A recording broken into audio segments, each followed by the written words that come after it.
ሰላም እንዴት ናችሁ? ዛሬ እስቲ ከቁርአን ድግምትም ማናስጀመረ ሰይጣንስ በቁርአን ምን ቦታ አለው የሚለውን የምንመለከት ይሆናል። ምክንያቱም አንዴ ነካክተውናል። ቅድሚያ ግን እችና ሮቢ ስሟል። ስለዚህ የኢትዮጵያ ኦርቶዶክስ ቤተክርስቲያን እንደ እምነት እንደ እውነት እንደ ትልልቅ አባትነት የቅበትን ማህበረሰብ ልታመሰግን ይገባል። ይህን ያህል ጊዜ ደጋሚዎችን ታግሳ ኑራለች። ይህን ያክል ጊዜ ማለት ነው። ኔዎቻችሁ፣ ጠንቋዮቻችሁ፣ ደብተራዎቻችሁ እንዳይጋለጥባችሁ ምንድን ነው የምትሉት? ትደባብቃላችሁ። አሁንም ቢሆን ስንቴ ቅበት ላይ ደጋሚዎቻችሁን አሳልፍ ውሸት ሲደጋገም እውነት ይመስላል እንደሚባለው ቻሮጊት የነሱን ወደኛ ልታላክከው ሞክራለች።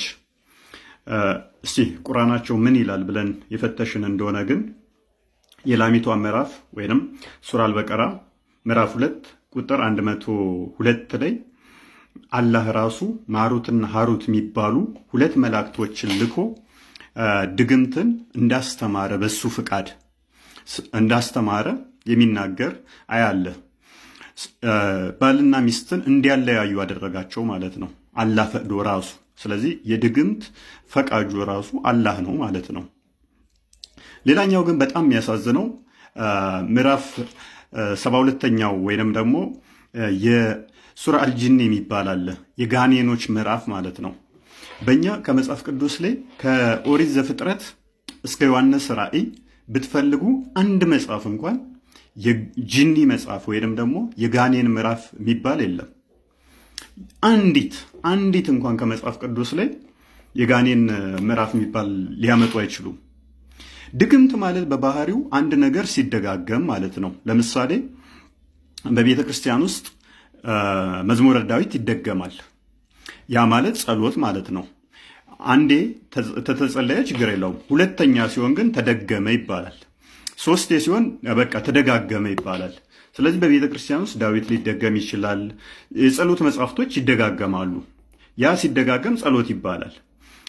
የሰይጣንን ስም መደጋገም ከሆነ ደግሞ እሱ ጥንቆላ ወይንም ድግምት ይባላል። ስለዚህ ሙስሊሞች ቁርአንን ደጋግመው በቃላታቸው እንደሚሉት ይናገራሉ። 72ኛው ምዕራፍ ታዲያ የጂኒዎች ምዕራፍ ይባላል ወይንም የጋኔኖች ምዕራፍ ይባላል። የጋኔኖችን ምዕራፍ በደጋገማችሁ ቁጥር እየደገማችሁ ነው ማለት ነው። በጣም የሚያሳዝነው እና የሚገርመው ደግሞ በዚህ 72ኛው ሱራ ቁጥር 1 እስከ 2 ጂኒዎች ራሳቸው ቁርአንን እንደሚያዳምጡ እንደገና ደግሞ ሙስሊም እንደሆኑ ራሱ ይናገራል። አላህን እንደሚገዙ እንደገና ሙስሊም ራሳቸው የሙስሊም አማኝ እንደሆኑ ጋኔኖች ወይንም ጂኒዎች ይናገራል። ቁጥር 3 ላይ ደግሞ በጣም ያስቃችሁ አላህ ልጅ የለውም ሚስት የለውም፣ አላህ ሚስት የለውም፣ አላህ ሚስት የለውም ያሉት ጂኒዎችና ጋኔኖች ናቸው። ሰይጣን መቼም እውነተኛ መስካሪ ሊሆን አይችልም። መቼም ማለት ነው። ዮሐንስ ወንጌል ምዕራፍ 8 ቁጥር 44 ላይ እንደሚናገረው ሐሰተኛ የሐሰት አባት ነፍሰ ገዳይ ነው ዲያብሎስ ማለት ነው። ስለዚህ ጂኒዎች ወይንም ጋኔኖች አላህ ሚስት የለውም ልጅ የለውም ብለው የተናገሩት በዚህ ምዕራፍ ላይ ነው። ሌላኛው በጣም የሚያስቀውና በዚህ ምዕራፍ ላይ ቁጥር 19ኛው ላይ ነቢያቸው ነቢዩ መሐመድ የአላህን ስም ሲጠራ ጋኔኖች የሚሸሹ ይመስሏችኋል ወይንስ የሚጠጉት? እንግዲህ አስቡ። የፈጣሪን ስም ስትጠሩ ነው ያልኳችሁ። ጋኔን ወይንም ጂኒ ወደ እናንተ ይቀርባል ወይንስ ይሸሻል?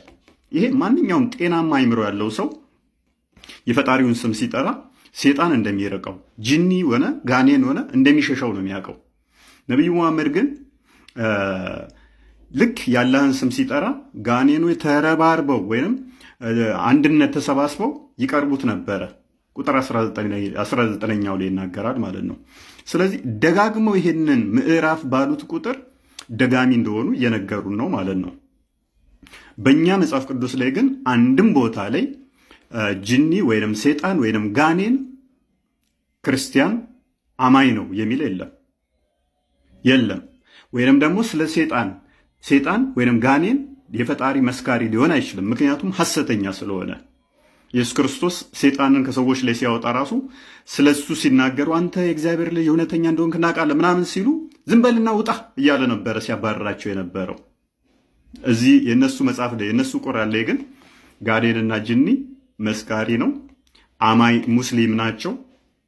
እንደገና ደግሞ የአላህን ስም ሲጠሩ ሮጠው ወደ ነብያቸው እንደሚመጡ ወይም እንደሚቀርቡት ክፍሉ ይናገራል። ስለዚህ ድግምት ማለት አንድን ነገር የሰይጣንን ስም ደጋግሞ መጥራት ከሆነ ይህንን ምዕራፍ ደጋግማችሁ ባላችሁ ቁጥር እየደገማችሁ እንደሆነ ልብ ልትሉት ይገባል። ሙስሊሞች ወንድሞቻችን ናቸው። የጾታውን ጉዳይ ወደፊት እንመጣለን። ሴቶቹ እህቶቻችን ናቸው። አቡ ሃይደር የጂኒ ወንድም አለው። አቡ ሃይደር የጂኒ እህት አለው።